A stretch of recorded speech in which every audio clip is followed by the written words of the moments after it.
اللہ رب العزت کی توفیق سے نماز فجر باجماعت ادا کرنے کے بعد درس فقہ کے اندر بیٹھنے کی اور فقہی مسائل جاننے کی سعادت نصیب ہو رہی ہے۔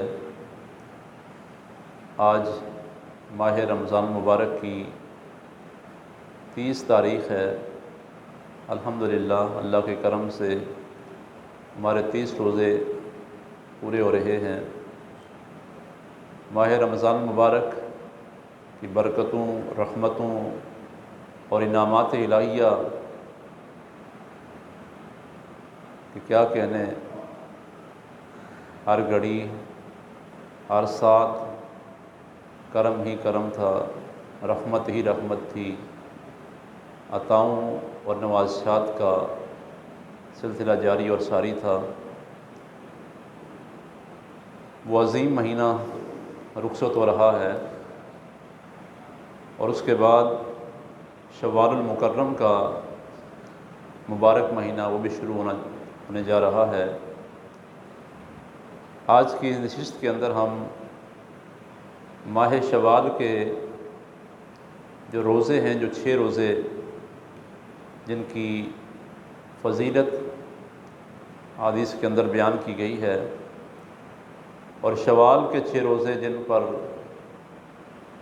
صوفیاء کرام نے، ہمارے اسلاف نے، علماء نے، بزرگوں نے بہت زیادہ ان کو اہمیت دی ہے، اور شوال کے روزے پابندی کے ساتھ رکھتے آئے ہیں۔ ان 6 روزوں کی فضیلت کیا ہے؟ یہ شوال کے 6 روزے کب سے شروع کرنے چاہیے؟ کیا لگاتار شوال المکرم کے روزے رکھنے ضروری ہیں؟ اور ان کی حکمت کیا ہے؟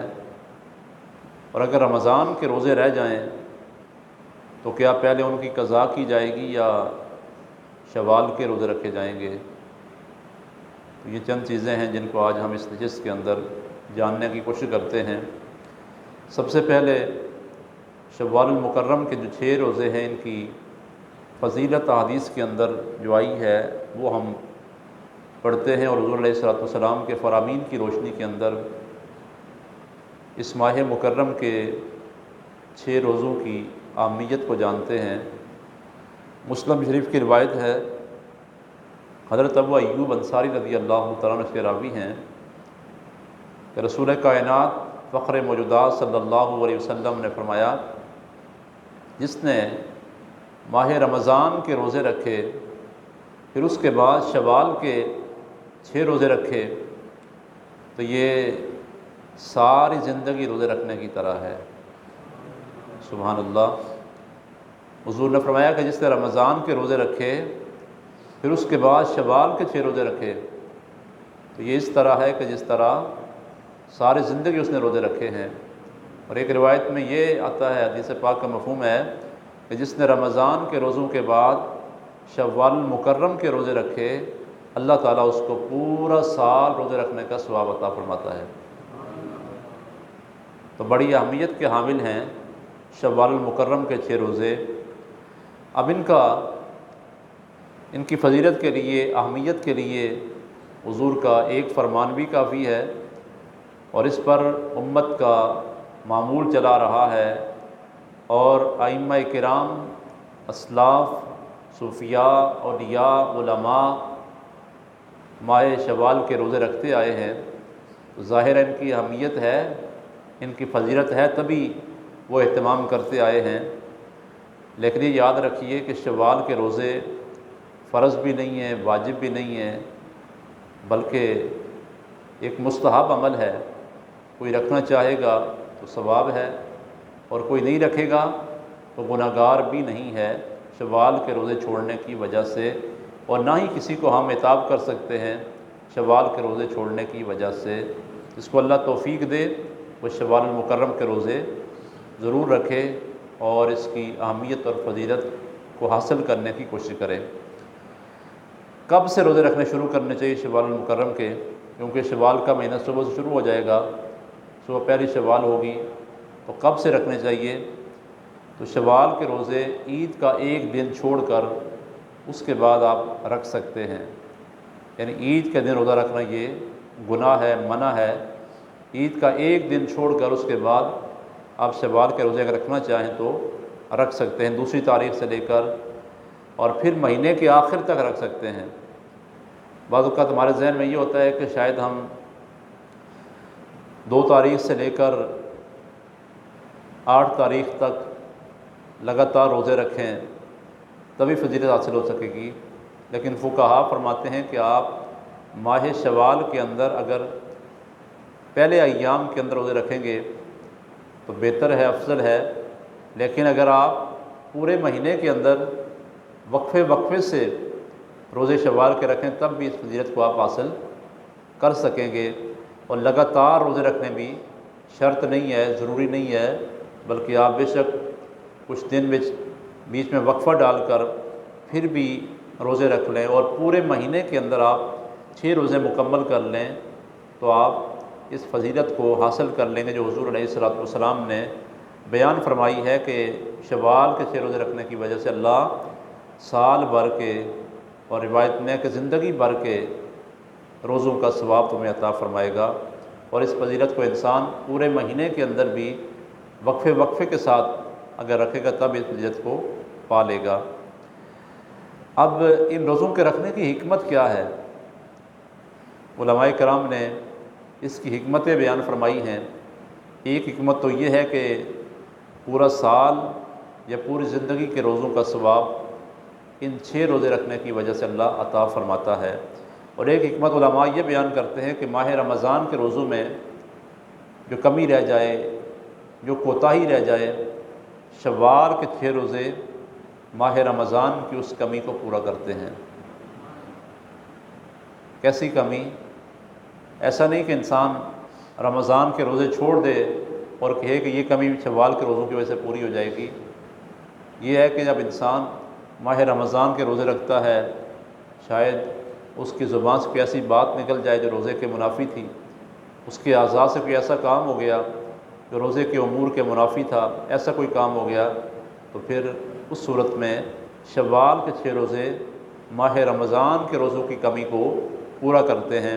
اور علماء یہ فرماتے ہیں کہ اس طرح ان 6 روزوں کی رمضان کے فرض روزوں سے وہی نسبت ہوگی جو سنتوں کو اور نوافل کو فرض نمازوں کے ساتھ ہے، کہ اللہ تعالیٰ سنتوں اور نوافل کے ذریعے فرض نمازوں کی کوتاہیوں کو دور فرماتا ہے۔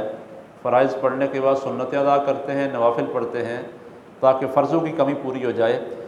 ایسے ہی شوال کے 6 روزے یہ ماہ رمضان کی کمی کو پورا کرنے کے لیے، کوتاہی کو پورا کرنے کے لیے، یہ وہی نسبت ان کو حاصل ہے جو سنتوں اور نفلوں کو فرضوں کے ساتھ ہے۔ اب یہ ہے کہ اگر کسی کے رمضان کے روزے رہ گئے ہیں، رمضان میں روزے رکھ نہیں سکا کسی مجبوری کی وجہ سے، کسی عذر کی وجہ سے، تو اس کے لیے کیا ہے؟ تو فقہا فرماتے ہیں اس کے لیے بہتر یہ ہے کہ پہلے وہ ماہ رمضان کے قضا روزے شوال کے مہینے میں پورے کرے اور اس کے بعد شوال کے روزے رکھے۔ لیکن اگر کوئی اس کا الٹ کرتا ہے اور رمضان کے روزے اس کے ذمے ہیں، ان کی قضا نہیں کرتا لیکن وہ شوال کے 6 روزے رکھ لیتا ہے تو بھی جائز ہے، گناہ نہیں ہے۔ رمضان کے روزے اس کے ذمے باقی رہیں گے، ان کی قضا وہ اس نے کرنی ہے، لیکن اگر ان کی قضا سے پہلے وہ شوال کے روزے رکھ لیتا ہے تو یہ بھی جائز ہے۔ تو اللہ تعالیٰ کی بارگاہ میں دعا ہے کہ مالک ہمیں شوال کے یہ 6 روزے لگاتار یا وقفے وقفے سے پورا مہینہ جب بھی ہمیں موقع ملے اور جب بھی آسانی ہو رکھنے کی اللہ توفیق عطا فرمائے، تاکہ اس عظیم اجر کو اور عظیم فضیلت کو ہم سبھی حاصل کر سکیں۔ اللہ پاک ہم سب کو عمل کی توفیق عطا فرمائے۔ الحمدللہ رب العالمین والعاقبۃ للمتقین، الصلاۃ والسلام علی سید الانبیاء والمرسلین وعلی آلہ واصحابہ اجمعین۔ الہ العالمین ہماری پاکیزہ حاضری کو اپنی پاک بارگاہ میں قبول و منظور فرما۔ یا اللہ ماہ رمضان کی اور نور ساعتوں کے اندر تیری بارگاہ میں حاضر ہیں۔ الہ العالمین یکم رمضان سے آج 30واں رمضان، یا اللہ ہم تیری بارگاہ میں حاضری دیتے رہے۔ مالک ماہ رمضان میں ہم سے جو غلطیاں کوتاہیاں ہوئی یا اللہ معاف فرما۔ یا اللہ جو کچھ ہم نے اپنی طاقت کے مطابق اچھے اعمال کیے ہیں، روزے رکھے ہیں، نمازیں پڑھی ہیں، ذکر و اذکار کیا ہے، دینی مجالس و محافل کے اندر شرکت کی ہے، پروردگار عالم ان کو اپنی بارگاہ میں قبول و منظور فرما۔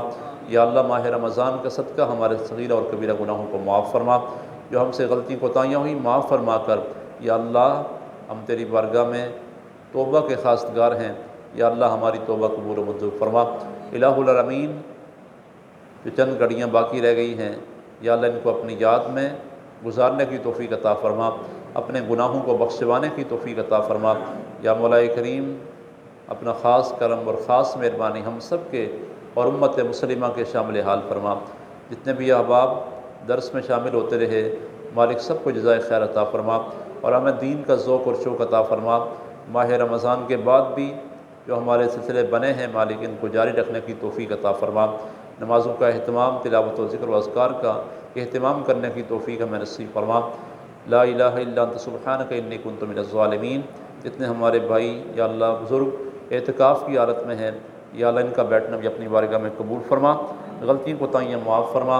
یا مولا کریم، جو کچھ انہوں نے پڑھا ہے یا اللہ اس کا ثواب، اور جتنے بھی اس مجلس پاک میں جو کچھ پڑھا گیا ہے اس کا ثواب، جتنے ہمارے مسلمان بھائی اس دنیا فانی سے رخصت ہو گئے ہیں، ان سب کے ارواح کو وصال کرتے ہیں قبول و منظور فرما، اور سب کے درجات کو بلند فرما۔ یا اللہ عالم اسلام کی خیر فرما، ملک پاکستان کو استحکام نصیب فرما۔ ماہ رمضان کا صدقہ کشمیر و فلسطین کے مسلمانوں کو آزادی کی نعمت سے مالا مال فرما۔ اللہم یا مقلب القلوب ثبت قلبی علی دینک رب اشرح لی صدری ویسر لی امری واحلل عقدۃ من لسانی یفقہوا قولی، وصلی اللہ علی حبیبہ محمد وآلہ وصحبہ اجمعین برحمتک یا ارحم الراحمین۔